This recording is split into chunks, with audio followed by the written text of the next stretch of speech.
seem to aim for London when they leave various different countries, or pass through, or spend time there. And I spent a year there. Anyway, so this poem is called, and it's not just, this poem isn't just about my experience, it's about the migrant experience. And there's an epigraph, it's Je suis un autre by Afric I is another. The poem is called I is not always me. You could say I didn't love London. We'd argue about it, play loud music, see who could howl the longest, wake every morning with aching faces.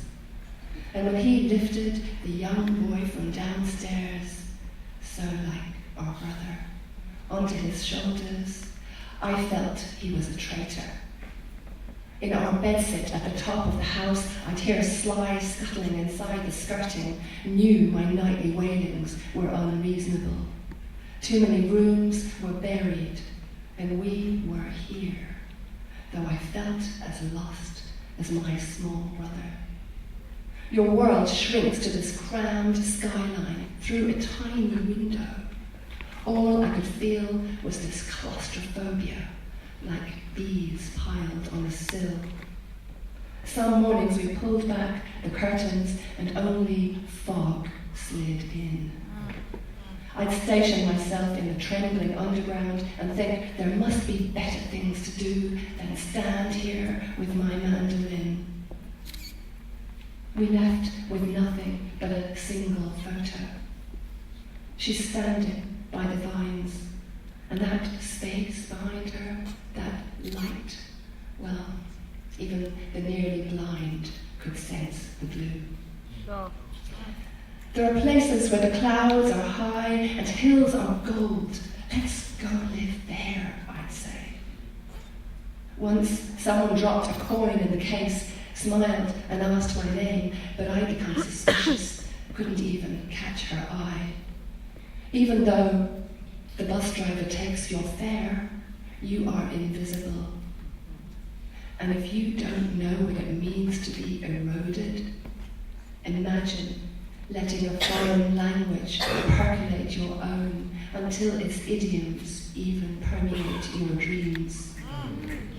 He fell for the artificial music, freedom of anonymity. Told me one day he'd heard about another river.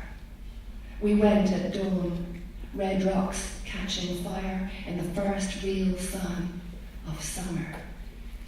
I leaned and found myself beneath the skin of the water. And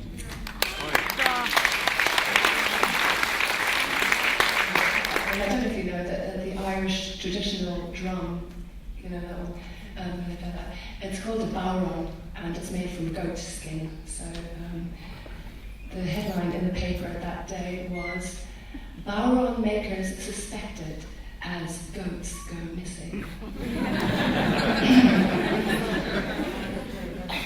A wild herd in the moonlight, last night's eclipse still rimming their minds.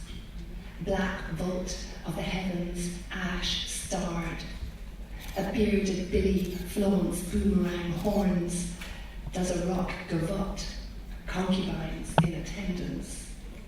From a van, their musicians' hunger releases sheepdogs, a three-way roundup under night's stern eye, its blanket streaming nebulae in their wake.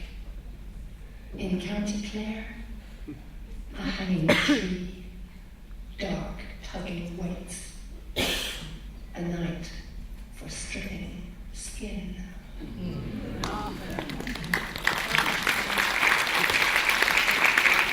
My dad was a bit of a hero to me. You know, he was a warrior when I was young, when I was a child. And when you get older, you know, it's very sad to watch them grow old and frail and fragile. And you know, he was a god.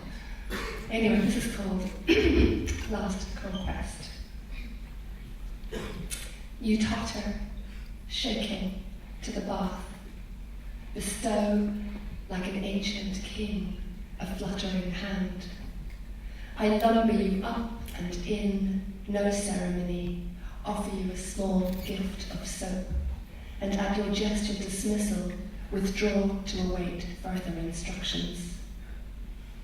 Summoned again, I avert my eyes and brace so you can rise to the rim, pause, lean on me, cheeks glowing an unnatural red, thinning hair flustered into wet shapes, hazel eyes fixed on some remote kingdom.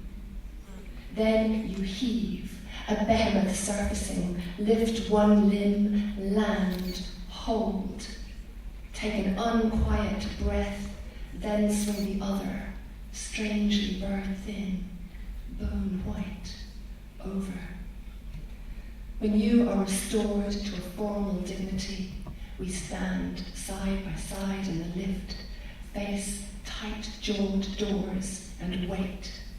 Sorrow's invasion born in a tomb of silence.